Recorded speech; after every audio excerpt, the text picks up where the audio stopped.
Hello, myself Vedant, and in this video I'm going to present a solution for finding the longest common substring between two strings in linear time. For this solution, I'm going to make use of suffix tree. Now first things first, let us see the meaning of longest common substring. In computer science, the longest common substring problem is to find the longest string that is a substring of two or more strings. A substring is a sequence of consecutive characters appearing in a string. Let us see an example.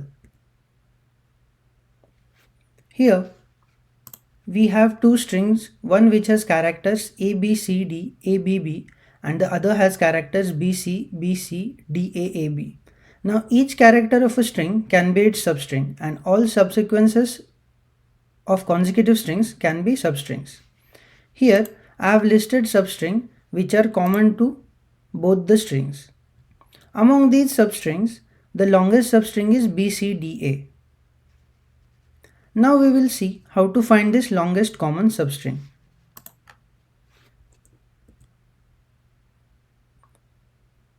Now there are two ways of finding it.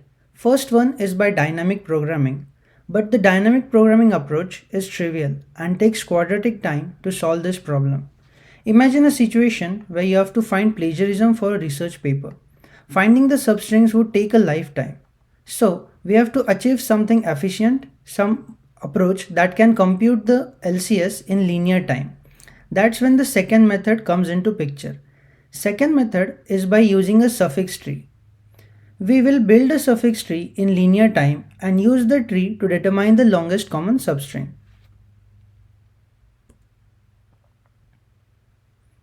Now you must be wondering that what is a suffix tree?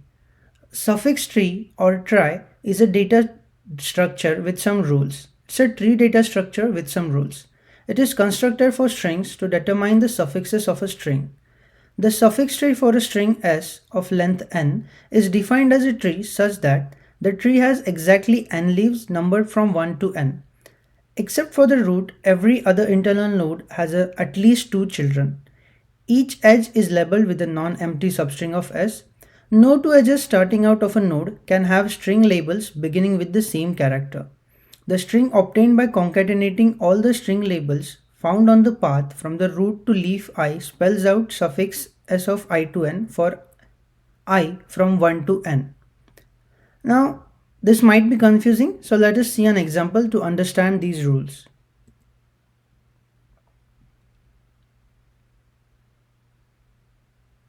So what are suffixes of a string? A suffix is nothing but a character or characters with which the string ends. For example, for the string Panama, we can have the following suffixes. It can be an A, it can be an MA, it can be an AMA, it can be an NAMA or an ANAMA or the entire string PANAMA. Now that we have the suffixes, let us see the suffix tree for Panama. The rules say that the tree has exactly n leaves numbered from 1 to n. So you can see here, we have the leaves in this tree and those are numbered from 1 to n. And in this, if we track from the first location, that is the numbered 1 node, then on that edge sits the entire string. That is, if we start taking it from the first location, this will get Panama. So if from the first node we track to the root, we get PANAMA, which is the entire string. Similarly, if we see from the second node, we get ANAMA, which is nothing but starting from the second location to the last location of this string. And likewise, for all the strings, we have this. Then it says except for the root, every internal node has at least two children. So except for the root node, every other internal node has at least two children. So here you can see there's only one internal node and it has three children and no other internal nodes are present. The third rule is that each edge is labeled with a non-empty substring of s. So we can see that each edge is labeled with a non-empty substring. So each one of these edges is a substring of the string PANAMA. You can see here there's A, there's MA, NAMA, PANAMA, or even NAMA, MA, and this dollar. So each edge is labeled with a non-empty substring. Then it says that no two edges starting out of a node can have substring labels beginning with the same character. So you can see here every edge is starting with a different character. This one starting with a P, this one starting with an N, this one with an M, with an A and with a dollar. So no two edges starting from the root can have the same character. Then the fifth rule we saw is the string obtained by concatenating all the string labels found on the path from the root to leaf I spells out the suffix. So if we start from number 1 and we go ahead, then you can see that from here, as I told you, if we track it down up to the root, we can get the entire string, and likewise for all the index. Now let us see the construction of a suffix tree.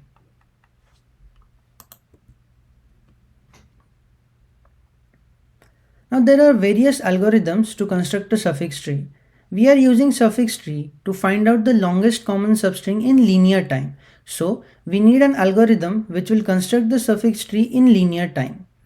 The suffix tree can be constructed in big O of n time and space.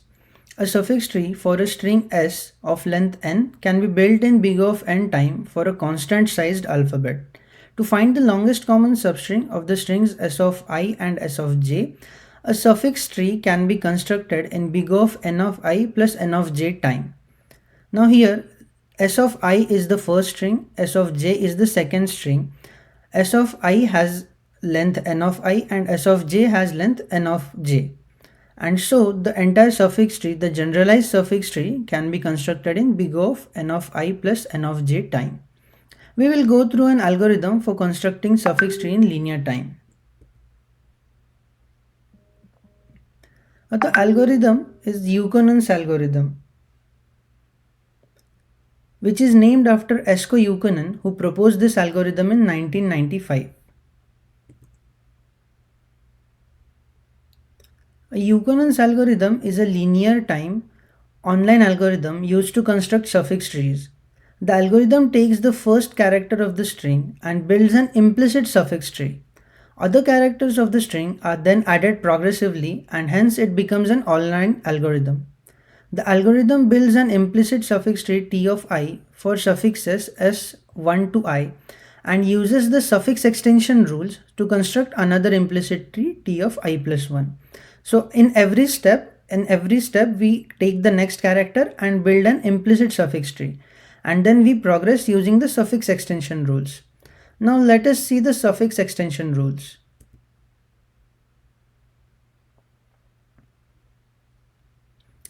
Suffix extension is all about adding the next character into the suffix tree built so far.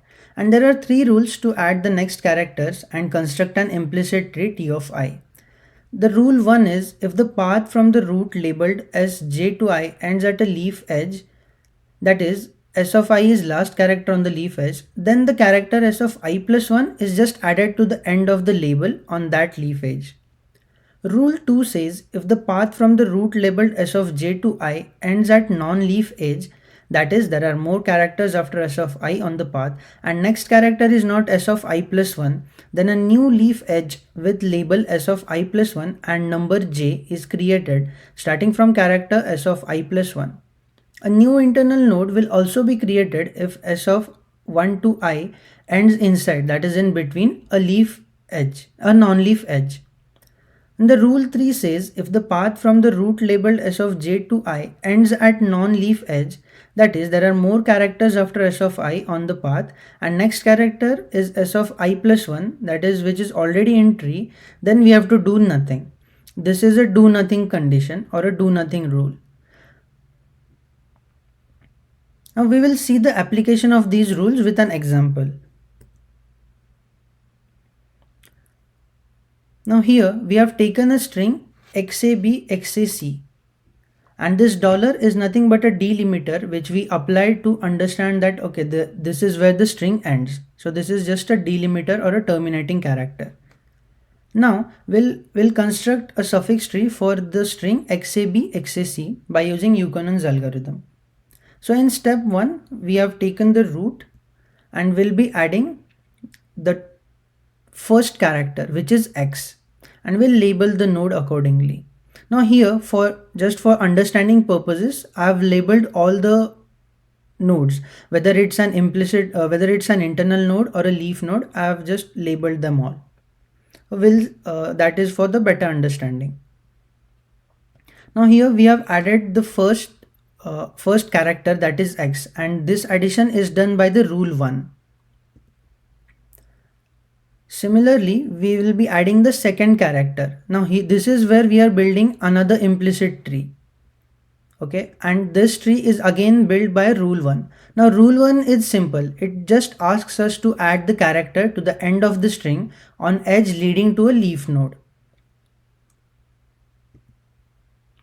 Then again we'll add the third character, which is a b, and this is again following the first rule, which says that you will have to add the character at end of the each edges. Also watch out that here whenever we are adding a new character, we are creating a new edge.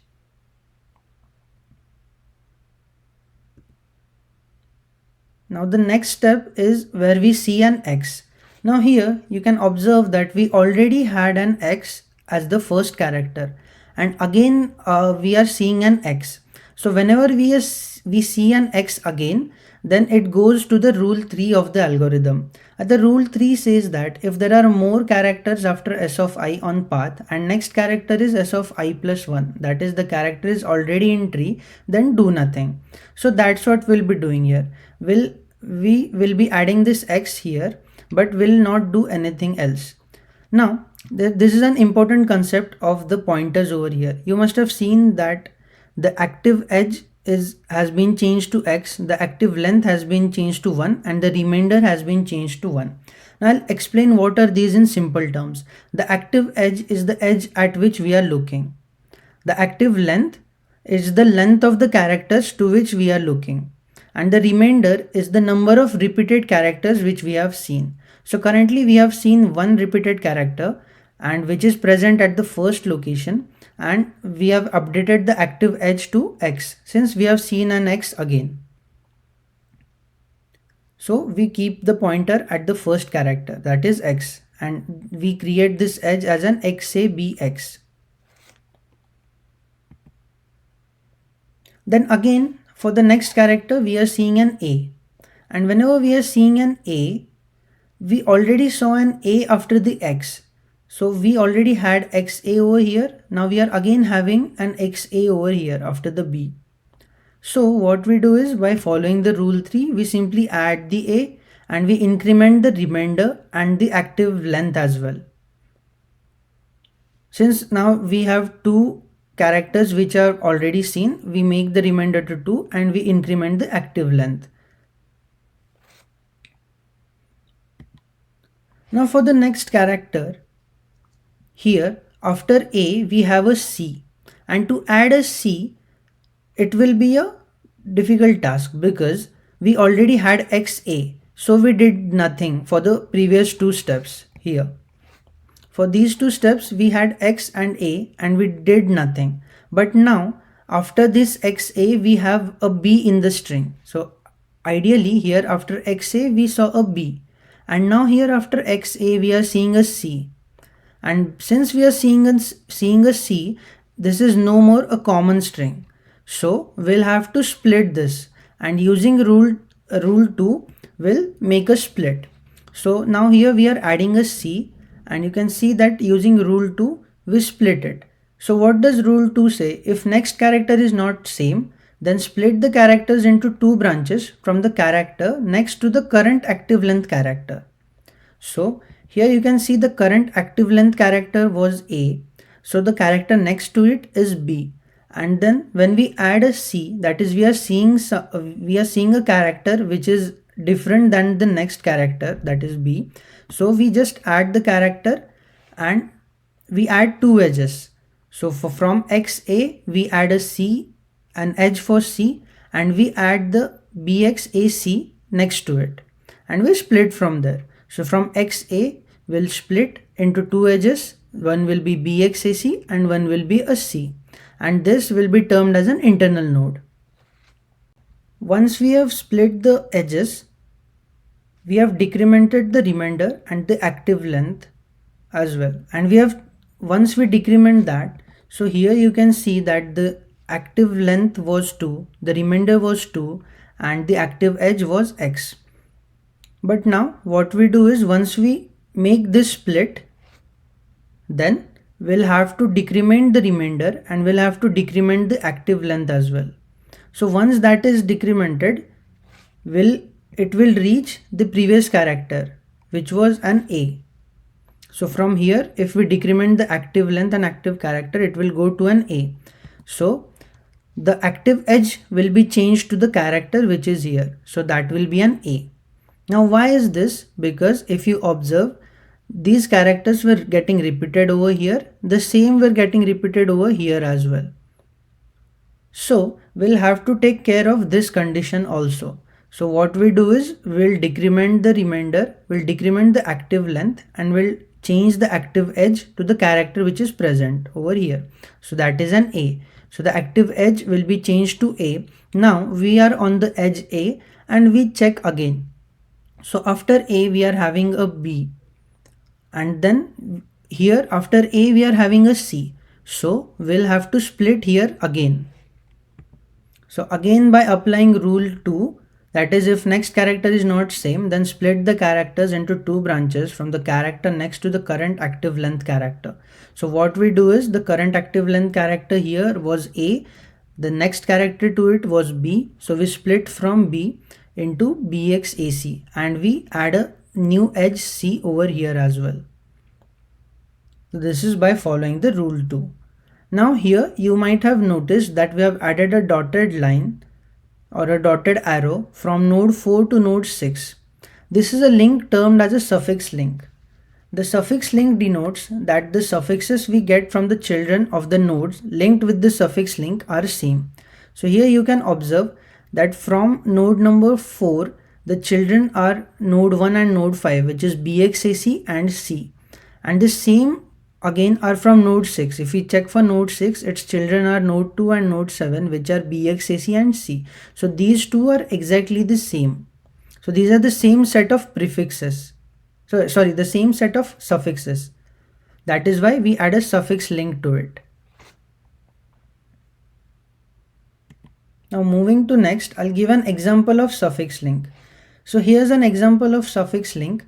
A suffix tree for string ABCDABCE is constructed. We can see that nodes numbered 5, 7 and 9 have the same children.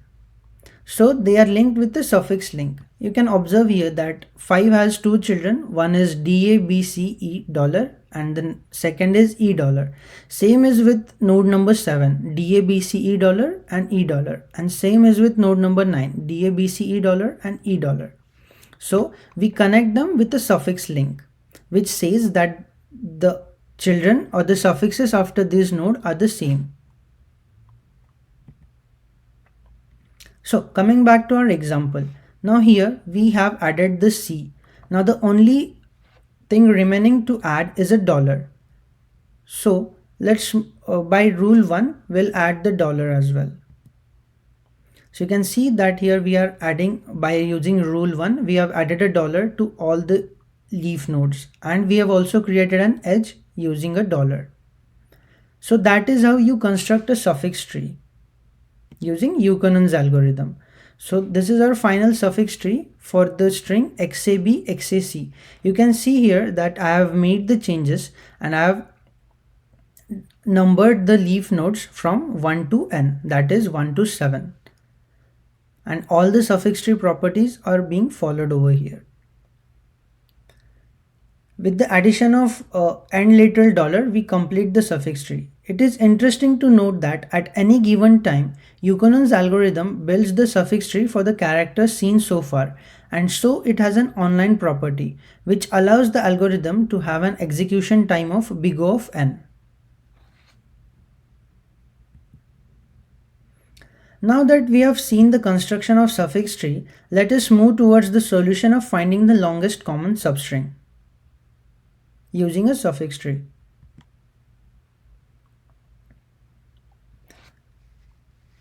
Now here we'll see an algorithm which solves this problem in big O of n plus n time, where n and m are the lengths of the two strings respectively. The algorithm will proceed in three steps as follows. The first step will be to build a generalized suffix tree using Euclid's algorithm, which we saw just now. The second step will be counting the common occurrences by performing a depth first traversal. And the third step will be to check for the occurrences with the longest length. I'll walk you through these steps one by one. The first step is to build a suffix tree. Now let A and B be two strings containing some common substring. We'll construct a generalized suffix tree for strings A and B with delimiters hash for A and dollar for B. Now here, let A equals ABC and B equals BCD be the two strings. We add a delimiter hash for A and dollar for B. So A becomes ABC hash and B becomes BCD hash. Now the generalized suffix trie for these strings will be constructed as below. Using Euclid's algorithm, we'll construct a suffix tree for the first string ABC hash. And then we will again create a tree, that is, we'll use the extension rules to add BCD dollar to it. So after constructing it, the generalized suffix tree will look something like this. So for here you can see that for each of these strings we can track the suffixes. I have not numbered these nodes just for making it look good.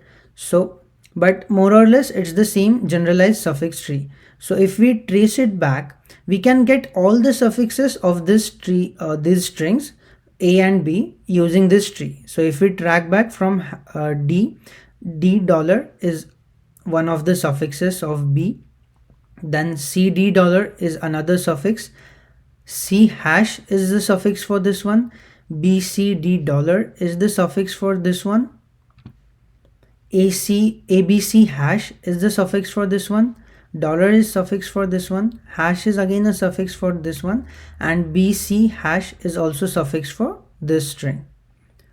So that's how we construct a generalized suffix tree. Now the second step is to count common occurrences. Now to count the common occurrences, we'll perform a depth first traversal on the suffix tree and count the number of occurrences of hash and dollar as a tuple value, dollar comma hash. So what we'll do is we'll count the number of times we have seen a dollar or a hash. Now here you can see that in this generalized suffix tree, if we do the depth first traversal, we'll start from this edge first and we'll go deep into this edge. So at the end of this, at the leaf of this particular edge, what we see is a hash. So we added 0, 1 to this particular node. Similarly, when we do the next depth first traversal, we'll traverse this particular edge, and at the end of this edge we are getting D dollar. So we are again seeing a dollar. So what we'll do is we'll increment the dollar count in this tuple value. So the tuple value for this will become 1, 0. Now coming to the next edge, we'll traverse this particular edge up to its depth. So when we traverse this edge to its depth, we are again seeing a dollar over here. So what we are doing is we'll be adding a 1, 0 as the tuple value, since we have seen only a dollar over here. Similarly, the next traversal will be down this edge where we are seeing a hash. So the value for this tuple will be 0, 1. And then when we come up and look at this particular node, here we have seen a dollar and a hash as well. So the value for this particular node will be 1, 1, since we have seen a dollar as well as a hash. Similarly, going down deep in this particular edge, we'll again see a D dollar over here, that is we are seeing a dollar. So we'll increment this and the tuple value will be 1, 0. And for this particular edge, it will be 0, 1, since we are seeing a hash here and no dollar. But when we come up to this particular node, we have seen a dollar and we have seen a hash. So the value for this will become 1, 1. Then again going down this particular edge, the value for this will be 0, 1. Since we have seen only a hash over here. and for this particular edge we are seeing a 1 comma 0 because we are seeing a dollar, so the value for this tuple will be 1 comma 0. Now here you can see that we have two nodes which have a value of 1 comma 1, that is there are two nodes which have seen a dollar and a hash. So that is how the tuples are generated, and now we'll be calculating the values of these particular, we'll be counting the values of these particular tuples. So the third step is to check for the longest, that is to check for the longest string.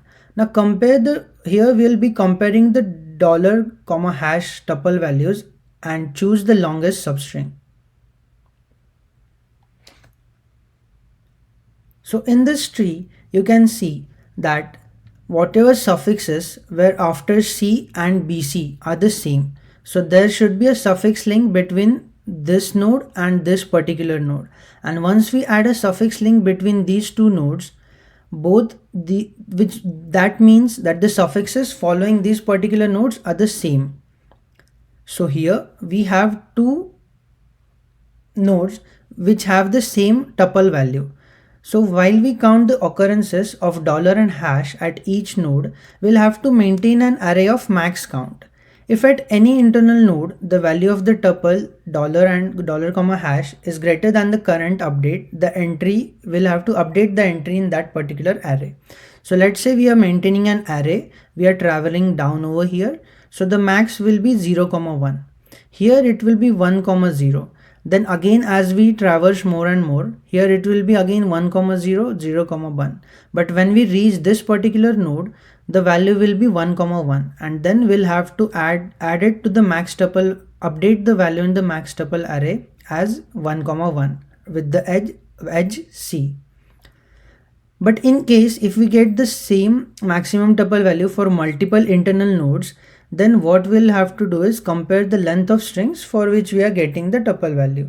So here you can see that for the edge C and for the edge BC, for these two nodes, we are having the same tuple value, that is 1, 1 and 1, 1. So what we'll do here is we'll have to compare the lengths of these two strings. So the length at this particular edge is 1 and the length at this particular edge is 2. So length of C is less than length of BC. Hence, we have taken the longest substring as BC. So here, if you see that between our example, the two strings were ABC and BCD, the longest common substring will be BC.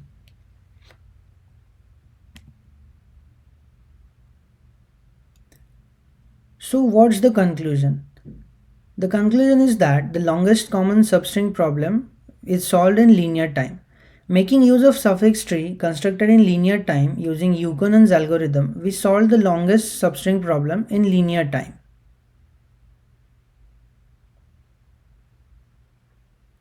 If you have any questions, please write it in the comment box and I will try to entertain them to the best of my knowledge. Thanks for watching.